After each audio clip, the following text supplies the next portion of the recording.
што ќе учиме денеска по биологија за седмо наставничка? Не, биологија за осмо.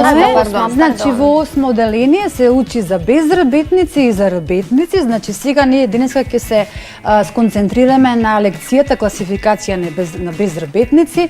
Дали самото име ви кажува што се безработници? Па некои што немаат работ. Некои што немаат работ, да. Значи на планетата Земја постојат две огромни групи на животни, и тоа безработници и работници. Значи, класификацијата, бидејќи тие се голем број, во безработници денеска ќе имаме класификација и тоа прво ќе започнеме со сунгерите.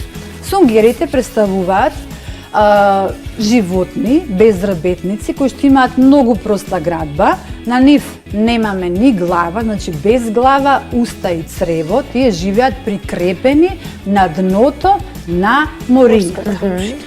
Друго, значи над морското дно. Друго, копривкари. Тука ќе ги споменеме медузите, хидрите и коралите. Значи ние сме биле сите скоро на море и сме виделе некогаш дека нешто како да плива во форма на пехар или балонче, кое што е медуза.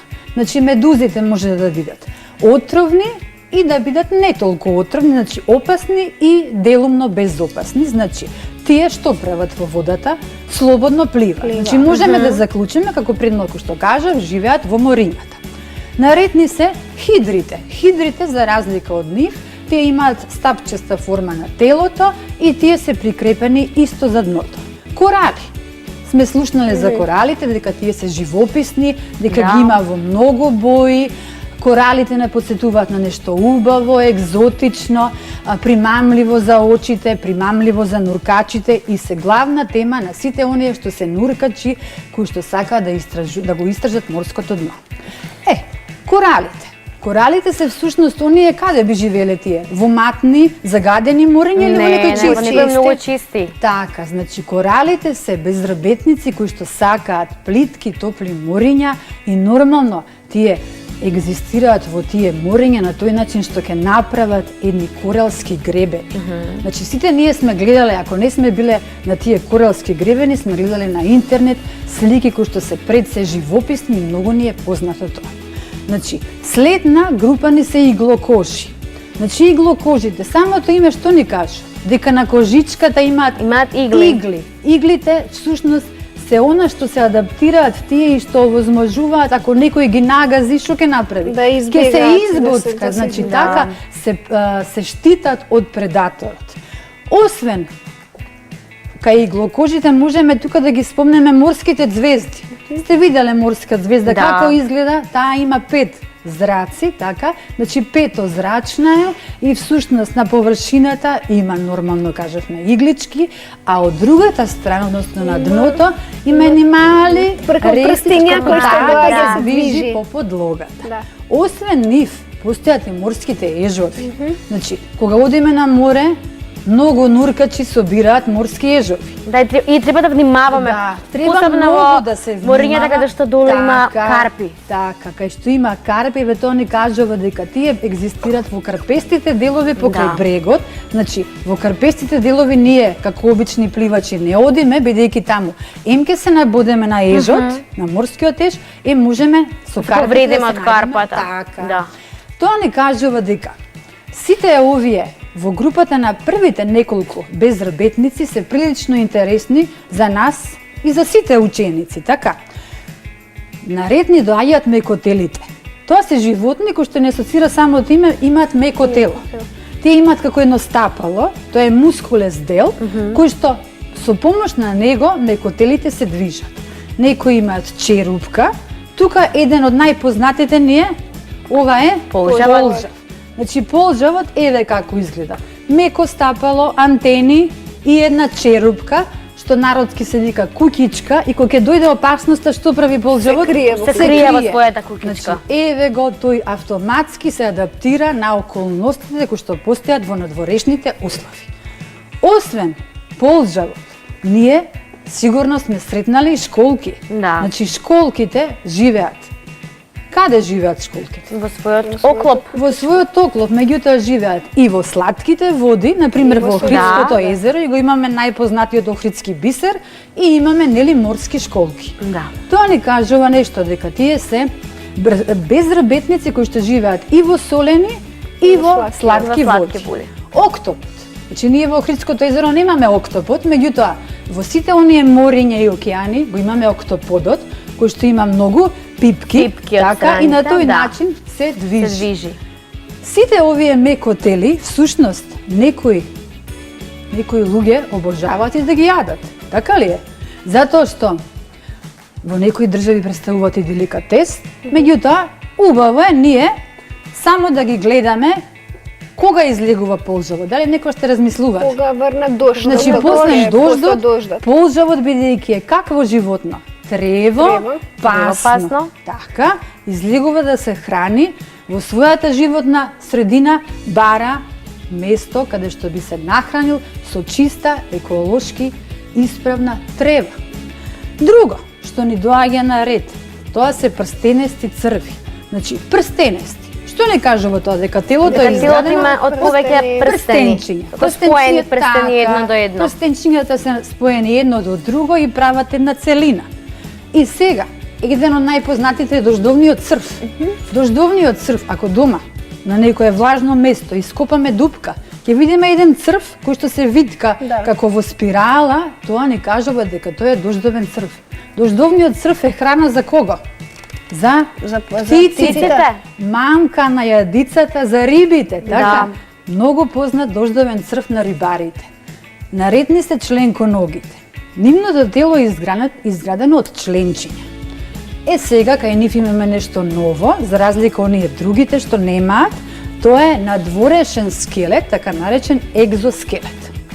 Екзоскелетот ги штити и кога ќе ги пипнеме тие, се малку како тврди. Значи екзоскелетот им дава една надворешна цврстина, за разлика од мекотелите. Така, за разлика од мекотелите кои што се меки како лигави.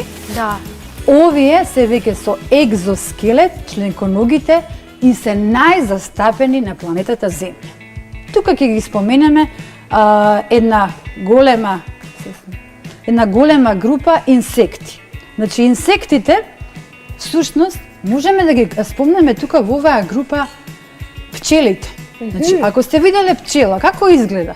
Таа на ноџињата има некако членчиња, едно покрај друго поврзани, и во нејзе влегуваат членконогите. Значи, инсекти, членконоги со 6 нозе. Телото е поделено на 3 дела. Имаме глава, имаме гради и имаме стомак.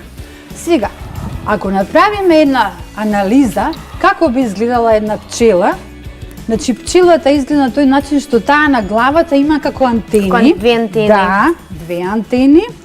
И имаме, за да лета, што има? Крилја. Крилја, нормално, и тоа се 2 пара крилја.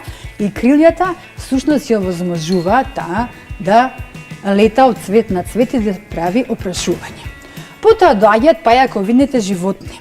Значи, тие веќе имаат 8 нозе. Кај нив има ли крилја? Кај пајаците? Нема. Има ли антени? Нема. Меѓутоа, пајаците и скорпиите се прилично опасни инсекти. Затоа што ние сме свесни дека кај нив постои еден отров кој што нормално, доколку не се толку опасни, со тие што прават? Што имаме тука представено? Дека пајакот преде како една мрежа, така наречена пајажина. Значи, кога ќе се фати во пајажината некој залутан инсект, како еве да речеме една мува, пчела, оса, што прави пајакот? Пајакот така ја потоа ја јаде. Така, значи тоа е неговиот плен. Ки го сопре начинот да може да ги искористи крилјата и еве ги нејзините на пајакот нозете, така? Да. Колку имаме? Ајде да ги изброиме. 8. Значи пред малку кажавме дека пајакот има 8 нозе. Значи, скорпијата. Скорпијата представува едно животно кое што исто така е членконого. Меѓутоа, таа за разлика од пајаците, ние во нашата држава немаме толку опасни пајаци, меѓутоа Во Австралија, во Нов Зеланд, Да. какви пајаци има? Црната вдовица, тарантулите Тарантулата. и така натаму, кои што се прилично опасни, а ние во нашата држава сме се уште стабилни, немаме такви токсични пајаци. И немаме скорпи, така? Имаме скорпи, но не се опасни не се од таа врста на толку опасни скорпи. Значи сега на ред ни доаѓаат ракови. Може би некој обожава да јаде ракови, на менито го има како пред малку што кажав полжеви, лигни, октоподи и така натаму, меѓутоа раковите исто така се членконоги со цврст екзоскелет. Значи ако сакаме да го пипнеме ракот, тој е толку цврст, дури може да не повреди. Има 4 пара на нозе и 2 антени. Значи, тоа е јастогот и водениот рак. Значи, кога одиме на море, редовно има луѓе повторно нуркачи што вадат ракчиња, меѓутоа треба да бидеме свесни дека и ракот, за да се адаптира, ги има оние клешти, така наречени, со кои што настојува да се спаси од предатор, да се одбрани. Многу ноги. Еве, а сега таа наша еден вид како скорпија што ја кажавме, значи многу ногите можеби сте ги сретнале, тоа се стоногалки, членконоги со многу пара нозе и стоногалки. Значи ако ние земеме да ги броиме, тие можеби ќе имаат и повеќе нозе на број, меѓутоа името е така се наречени стоногалки и имаат само еден пар на антени. Значи, од денешниот час ние научивме прилично доста работи. Научивме дека безрбетниците се голема група на животни кои што се нормално класифицирани. За нешто да се научи, бидејќи се голем, нивниот број е голем, мора да се класифицираат. Се класифицираат по некои нивни надворешни карактеристики кои што ги делеа на овие групи што ги спомнавме. За домашна работа, учениците од секоја група, еве, да се вратиме наназад, и од сунгерите, и од коралите, и од медузите, и од членконогите, и од раковите, и од стоногалките, да напишат по една карактеристика. Например, ракот има тоа и тоа, скорпијата има тоа и тоа. Значи, на тој начин тие ќе совладаат лекцијата на многу полесен начин, бидејќи овдека има прилично доста информации. Одлично! И ни остана уште часот за девето деление разградувачи. Имаме мал одмор и се враќаме со последниот час.